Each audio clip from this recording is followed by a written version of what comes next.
Assalamualaikum warahmatullahi wabarakatuh. Kembali lagi di channel KPMat. Kali ini kita akan coba melanjutkan video yang udah kita bahas sebelumnya, yaitu materi tentang peluang. Nah, untuk kali ini kita akan coba membahas tentang definisi peluang dan bagaimana konsep-konsep perhitungan peluang ya. Nah, jadi saat ngomongi peluang, kita punya beberapa definisi. Yang pertama ada subjektif, ada klasik, ada empirik, dan aksiomatik ya. Nah, yang mau kita bahas tuh tentang yang klasik. Nah, kenapa? Karena yang klasik ini adalah sebagai cikal bakal dari perhitungan-perhitungan peluang di konsep modern ini. Oke ya? Nah, jadi eh, peluang itu muncul di abad 17 dan 18 ya, konsep perhitungannya. Kemudian pada saat itu eh, konsep peluang itu masih sangat klasik sekali, berbeda dengan konsep peluang sekarang ya, yang lebih modern. Jadi pada peluang ini, semua kejadian diasumsikan memiliki peluang yang sama untuk terjadi. Jadi semua punya kesempatan yang sama akan terjadinya, gitu ya. Untuk mendapatkan atau untuk menentukan peluang kejadian dari A, katakanlah kejadiannya A.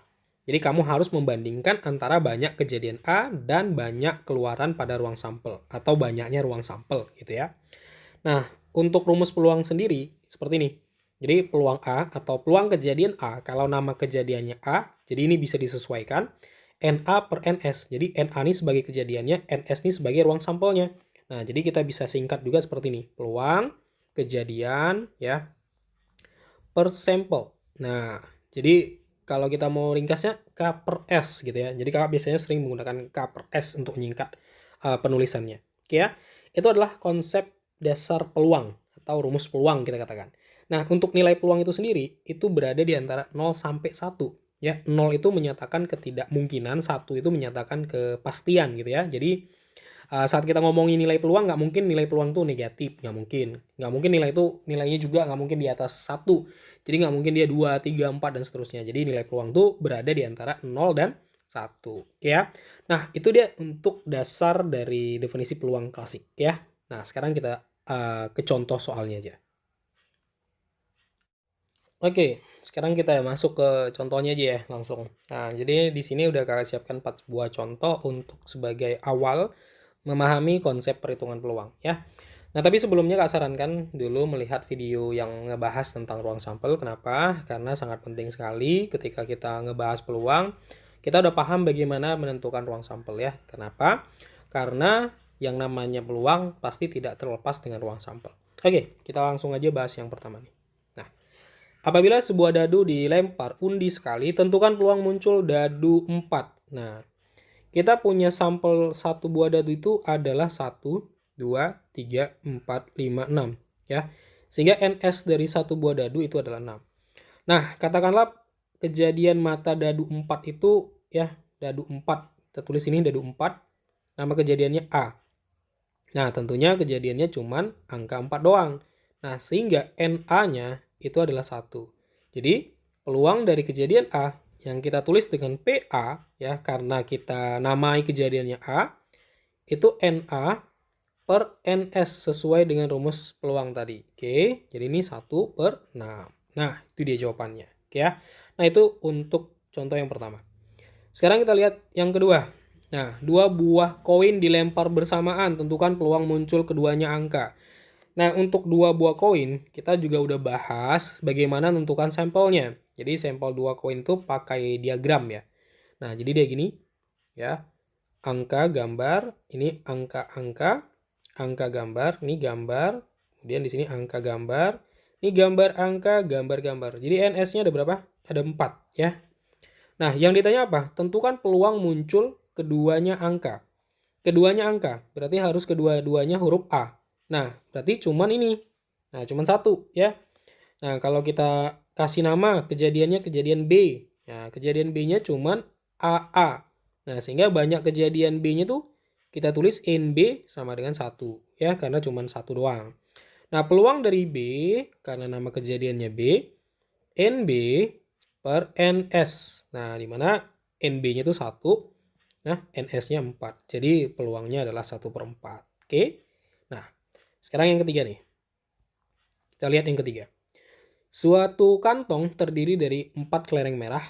Kelereng merah kita singkat KM, 4. Kemudian kelereng biru itu ada 3. Kemudian kelereng hijau ya, kita singkat KH, itu ada 5. Nah, kemudian di sini diambil 1 katanya, diambil 1 buah diambil. Oke. Nah, saat kita ngambilnya 1 itu sebenarnya ada 2 teknik nanti untuk ngejawabnya, tapi kita coba bahas dulu satu teknik yang pertama. Nah, pertama untuk sampelnya kita jumlahin dulu nih. Kita jumlahin dulu. Kenapa? Karena ini kan dalam satu buah kantong ya, berarti kan dia satu kesatuan, sehingga kita harus jumlahkan dulu untuk menentukan sampelnya. Nah, jadi ini 5, 3, 8, 12. Nah, jadi penentuan sampelnya itu kita gunakan rumus kombinasi ya. Kenapa? Karena mengambil satu buah kelereng dari 12 kelereng berarti itu kombinasi 12,1. Ingat ya, di ruang sampel objek lain yang udah kita bahas di video sebelumnya. Nah, di situ sudah dikasih tahu atau udah kakak jelaskan bagaimana cara perhitungan ruang sampel ya untuk objek lain. Nah, jadi untuk objek ini penentuan ruang sampelnya itu adalah dengan menggunakan konsep kombinasi 12,1 di mana kita hitung dengan rumus kombinasi ya sesuai dengan rumus kombinasi yang udah dibahas di video sebelumnya. Berarti ini jawabannya 12. Nah, sekedar tips ya. Untuk peluang yang dia menggunakan penentuan sampelnya dengan kombinasi di mana pengambilannya cuma 1. Nah, biasanya sampelnya itu adalah total dari objeknya seperti ini. Ini kan objeknya 12 nih, total objeknya. Nah, berarti sampelnya kalau diambil 1 itu tetap akan 12 juga. Nah, makanya ini Kak tuliskan langsung 12 tadi ya. Nah, kemudian kejadiannya. Kejadiannya itu berapa? Kejadiannya yang diambil di sini peluang terambil kelereng biru. Nah, kelereng biru itu ada berapa? Ada 3. Mau diambil 1, berarti kombinasi 3,1. Nah, ini juga akan 3. Ya, sesuai dengan tips tadi nih, kalau dia ngambilnya cuma 1, ya, cuma 1 doang, berarti dia cara pengambilannya atau kemungkinan pengambilan itu ya total objek itu lagi gitu ya. Nah, di sini kan objek kita ada 3, mau diambil 1. Nah, nanti balik lagi dia 3 lagi. Jadi kalau misalkan objeknya ada 4, diambil 1 ya 4 lagi gitu ya. Nah, maka sesuai dengan rumus peluang ya, peluangnya kejadian per sampel kita singkat K per S ya. Nah, ini kan kejadiannya 3 ya. Nah, sampelnya 12, 3 per 12. Berarti ini kalau kita sederhanain jadi 1 per 4. Oke ya. Nah, itu contoh yang ketiga. Oke, gimana? Bisa dipahami penjelasannya? Ya. Nah, nanti kalau misalkan kurang paham bisa komen di kolom komentar bagian mana yang kurang paham. Oke, sekarang kita lihat yang keempat nih. Dalam sebuah kotak terdapat 7 kelereng merah. Kelereng merah ya. Ada 7. Kelereng biru ada 3. Mau diambil 3 ya. Diambil 3 sekaligus. Nah, jadi sampelnya kita jumlahin dulu ya. 7 tambah 3 10. Berarti untuk penentuan ruang sampelnya kombinasi 10,3. Nah, sesuai dengan rumus kombinasi ini nanti jawabannya tuh adalah 120 ya. 120 nih jawabannya nih. Oke ya. Nah, kemudian kejadiannya apa? Kejadiannya itu mau peluang mengambil 3 kelereng merah. Ya, kelereng merah. Berarti kombinasi 7,3 ya, karena kelereng merahnya ada 3. Nah, kita hitung lagi dengan konsep kombinasi, nanti tuh jawabannya tuh 35 nih ya, pakai rumus kombinasi. Nah, kenapa nggak detailkan di sini penjelasannya? Karena di materi sebelumnya kan udah jelasin bagaimana perhitungan kombinasi. Jadi coba tonton lagi materi kombinasi kalau misalkan masih mengalami kebingungan menghitung kombinasi. Jadi ya peluang kita kali ini berapa jawabannya? Kejadian per sampel ya, K per S kita singkat ya. Kejadiannya berapa? 35. Sampelnya 120. Nah, kalau kita sederhanakan, ini jawabannya adalah sama-sama bagi 5 ya. Bagi 5, bagi 5. Ini 7 per 24 nih. Ya, itu dia jawabannya. Oke ya, karena saya itu aja untuk contoh peluangnya. Kita coba lanjut ke materi selanjutnya. Bagi adik-adik yang kurang paham, boleh komen di kolom komentar kalau misalkan ada hal-hal yang kurang dipahami. Oke, kita lanjut ke materi selanjutnya. Oke, sekarang kita di peluang kejadian komplement. Nah, jadi komplement itu kalau kita terjemahkan secara bahasa Indonesianya ya atau bahasa yang lebih simpelnya, komplement itu artinya yang bukan ya, yang bukan dari kejadian yang kita tanya. Jadi komplement kejadian A itu adalah kejadian yang terjadi di ruang sampel selain daripada A. Jadi yang bukan A kalau nama kejadiannya A. Kejadian komplement ini biasa dinyatakan dengan simbol seperti ini, ya A pangkat C. Nah, terkadang ada juga yang nulisnya kayak gini nih, A aksen. Nah, itu artinya komplement juga ya. Jadi boleh menggunakan simbol A pangkat C atau bisa juga menggunakan simbol A aksen. Oke. Nah, secara matematis ya, kita bisa tulis hubungan antara komplement dengan bukan komplementnya dan sampel itu adalah NA komplement, artinya banyak komplement. Itu adalah banyaknya ruang sampel dikurang dengan banyaknya kejadiannya. Nah, misalnya gini nih, kalau masih bingung. Oke, kita punya dadu. Dadu, katakanlah satu dadu ya. Sampelnya berapa? Sampelnya itu kan 1, 2, 3, 4, 5, 6. Ya kan? Nah, katakanlah kejadian A. Kejadian A itu katakanlah kita sebut prima. Ya, bilangan prima. Apa aja dia? Bilangan prima tentunya adalah 2, 3, 5. Nah, berarti kalau A komplement, nah, yang bukan A apa? Berarti yang bukan A adalah kalau kita tuliskan berarti 1 ya, 4, 6. Nah, itu dia yang bukan dari A. Nah, jadi kalau kita perhatikan dari keduanya ini, kalau kita amatin, nah banyaknya kejadian A ditambah dengan banyaknya kejadian komplement, itu kan totalnya adalah ruang sampel. Artinya banyak ruang sampel. Nah, di sini kan 3 ya. Di sini juga 3. 3 tambah 3, 6. Nah, ini kan NS-nya ada 6. Oke. Nah, itu yang kita tuliskan yang di sini. Makna dari rumus ini. Oke ya. Nah, sekarang kita lihat lagi. Nah, sesuai dengan definisi peluang, ya, jadi kita bisa kaitkan ke definisi peluang. Jadi peluang dari A ditambah peluang dari komplement A itu adalah 1 ya. Kenapa? Karena seperti ini tadi ya. Nah, dari ini tadi hubungannya. Oke. Nah, jadi atau bisa juga kita tuliskan peluang A komplement sama dengan 1 dikurang peluang A gitu ya. Nah, ini adalah rumus dasar dari komplement. Oke. Nah, sekarang kita coba lanjut aja ke contohnya. Nah, sekarang kita coba bahas contoh soal dari peluang komplement tadi. Nah, misal nih ada dua contoh yang nggak siapkan di sini ya. Ketika kita melempar dadu bermata 6, nah ini satu dadu ya, peluang untuk tidak mendapat 5 adalah, nah ini masih mirip kayak contoh yang sebelumnya tadi. Nah, untuk dadu, sampelnya itu kan 1, 2, 3, 4, 5, 6, ya kan? Nah, yang ditanya di sini adalah peluang untuk tidak mendapatkan 5. Nah, kita katakanlah mendapatkan 5 itu adalah kejadian dari A. Kita katakan A namanya. Nah, peluang untuk mendapatkan 5 itu berarti hanya ini kan. Hanya 1, hanya angka 5. Sehingga NA-nya itu adalah 5. Nah, tidak mendapatkan 5, tidak mendapat 5, ya, tidak mendapat 5, berarti itu adalah komplement dari A. Nah, apa aja dia? Yaitu 1, 2, 3, 4, 6. Ya kan? Nah, jadi NA komplementnya ada berapa? Ada 5. Nah, jadi yang ditanyakan peluang untuk tidak mendapatkan 5, ya kan? Berarti peluang A komplement itu adalah N A komplement dibagi dengan NS, ya. Berarti 5/6. Oke.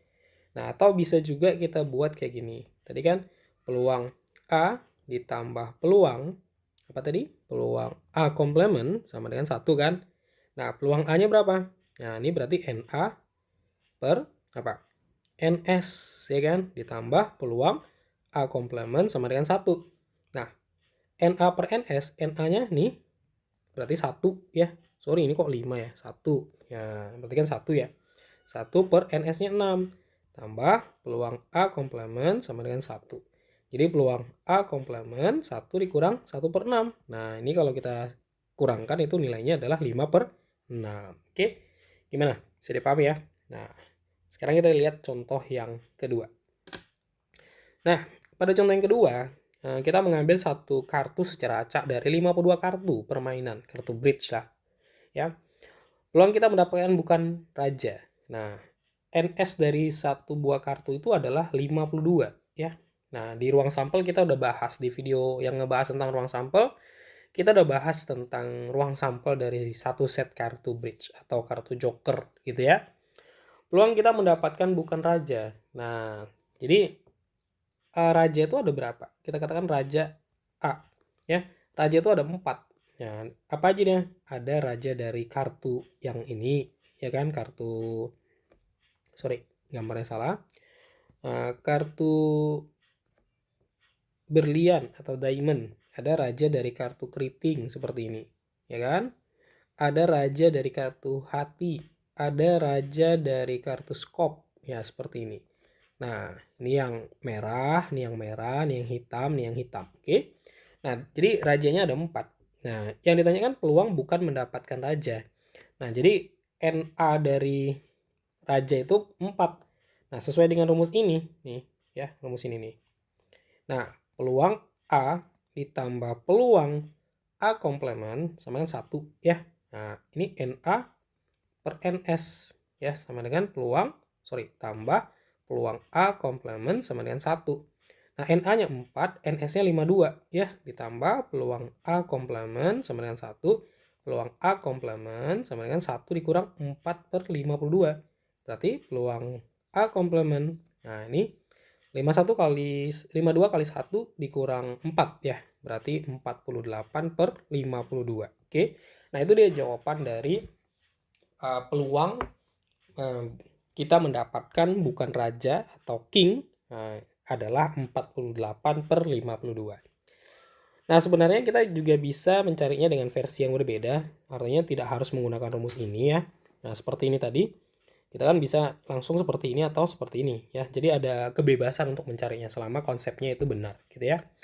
Nah, itu dia untuk beberapa contoh atau 2 contoh di sini yang kita bahas tentang peluang kejadian komplement. Oke. Itu aja untuk materi komplementnya. Kita lanjut materi selanjutnya.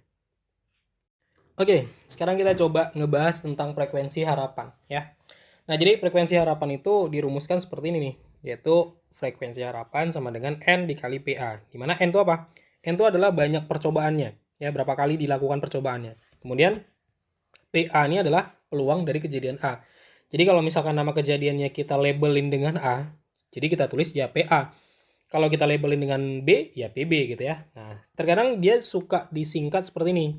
FH, frekuensi harapan, N dikali PA. Jadi frekuensi harapan tuh sering kalimatnya disingkat menjadi FH gitu ya. Nah, jadi kalau kita perhatikan frekuensi harapan ini ngebahas tentang seberapa banyak kemungkinan sesuatu akan terjadi ketika terjadi pengulangan, ya, sebanyak N kali pengulangan pada satu percobaan. Nah, itu yang dibahas dari frekuensi harapan, oke ya. Karena itu aja untuk materi frekuensi harapan. Sekarang kita coba aja langsung ngebahas contoh soalnya. Oke, sekarang kita coba ke contoh soal dari frekuensi harapan, ya. Nah, ini dia bagian terakhir kita ya. Jadi frekuensi harapan ini adalah materi terakhir kita untuk video kali ini. Nah, kita coba lihat dulu. 3 keping uang logam ditos sebanyak 208 kali. Frekuensi harapan muncul minimal 2 sisi gambar. Nah, jadi kita buat ruang sampelnya dulu ya. Nah, 3 koin. 3 koin itu ruang sampelnya itu ada 8. Nah, bagaimana dia cara membuat ruang sampelnya? Kita bisa gunakan diagram. Nah, seperti ini. Ini angka gambar, kita cabangkan lagi angka gambar. Nah, sebenarnya ini udah kita bahas di video yang ngebahas tentang ruang sampel ya. Nah, ini angka gambar, ini angka gambar, ini angka gambar. Oke, ini dia. Nah, jadi ini angka gambar, ini angka gambar angka gambar. Oke ya. Ini gambar angka gambar gambar angka, kemudian gambar. Oke. Nah, jadi ada 8 ya ruang sampelnya. NS ada 8. Oke. Nah, kita lihat di sini pertanyaannya. Muncul minimal 2 sisi gambar. 2 sisi gambar. Mana aja? Nah, 2 sisi gambar itu berarti minimal ya. Minimal 2 sisi gambar. Nah, 1. Ya, 2. Nih, 3. Ya, mana lagi? 4. Oke. Nah, berarti minimal 2 sisi gambar ya. Minimal 2 sisi gambar. Nah, itu berarti ada berapa? Ada 4 ya.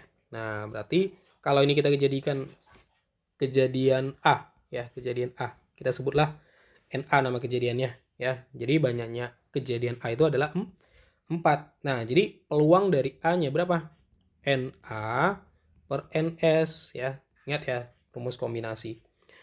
kok rumus kombinasi, rumus peluang gitu ya. Jadi 4/8. Nah, baru kita bisa masuk ke rumus frekuensi harapan. Jadi FH, jadi N dikali peluang dari A.